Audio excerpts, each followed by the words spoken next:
I've been teaching my kids that we have to take care of our stuff, right? So they keep getting rid of all of their toys. Well, they don't get rid of them. They keep hurting all their toys because they don't take care of them and they keep breaking them, especially the Legos. So it's actually a good learning opportunity because I broke my truck because I didn't take care of it and I didn't do the monthly maintenance on it. So I gotta go pay a lot of money to get it fixed.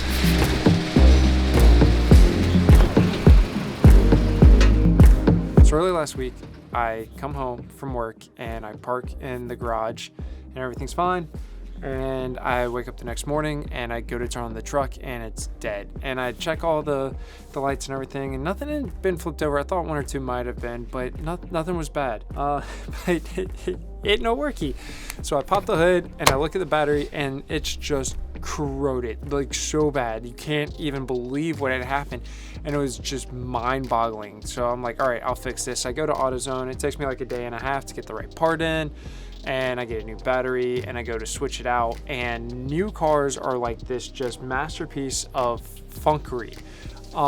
And it puts the cable in a vertical stack, which is incredibly hard to go through and like manipulate. So I'm sitting there trying to do this and I'm losing my mind, and Mrs. Ritter is just like, you should just go take it to the shop and have it taken care of. And sure enough, after a little bit, I didn't have enough time to do it. I didn't have the right tools to do it. And I was just getting too frustrated, and I didn't want to display like that frustration, and I can not get time back, but I can get money back. So I decided right then and there, like, I'm going to spend the money to fix this, and I'll deal with the consequences of that later so I can have more time to spend with my kids. So we call the tow company and everything's fine. It gets picked up, towed away. See a truck, I'll see you in like 2 days, right? Not a big deal, just replacing the battery and replacing a single cable. Be like $450 with all the labor. Nope.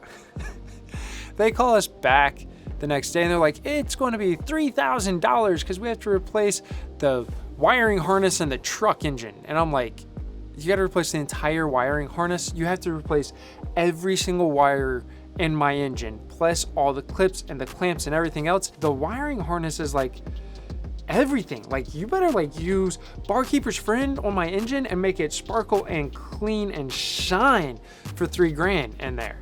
Like, no, I'm looking for the battery to be fixed with one cable. If it wasn't such a weirdly designed engine, I could replace this myself. But one, I don't have the tools, and two, I don't have the time, and three, I don't have the patience to go in there and do that.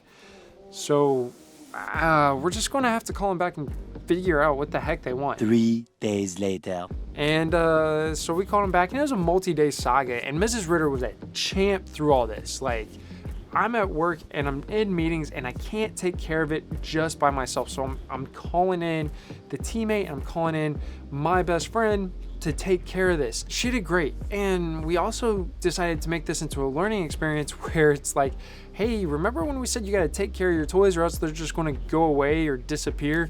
Well, Daddy's truck disappeared because he didn't take care of it. And it was actually very relatable for my kids to be like, oh, we do have to take care of our stuff. Daddy lost his truck because he didn't take care of it. We're really, like, when we lose our toys, we lose our toys. But it can happen to anybody if we don't maintain our stuff. And that was a lesson that I really wanted to impart to them. But yeah, like, went through, got the truck back. I'm happy. This is what it's all about right here. Oh, look. Battery bad. My battery light's already on. So I already had the battery I'm going to replace it with. And I'll do that at home tonight. Would you look on this? Uh-oh. Yikes. That was more climactic. Anticlimactic? That was probably anticlimactic. But, I mean, it is what it is. But we were able to take, like, something that's a frustration for us and try and turn it into a lesson for our kids. And I thought that was really kind of cool. Mrs. Ritter came up with the idea and we executed it pretty well. And I'm really proud of her. And I'm really proud of my boys. And I'm not so proud of the dealership. But regardless of who we're proud of, hope you had a good time. Don't forget to like and subscribe to come back for the next one. And do good, play hard, game on, and I'll see you next time.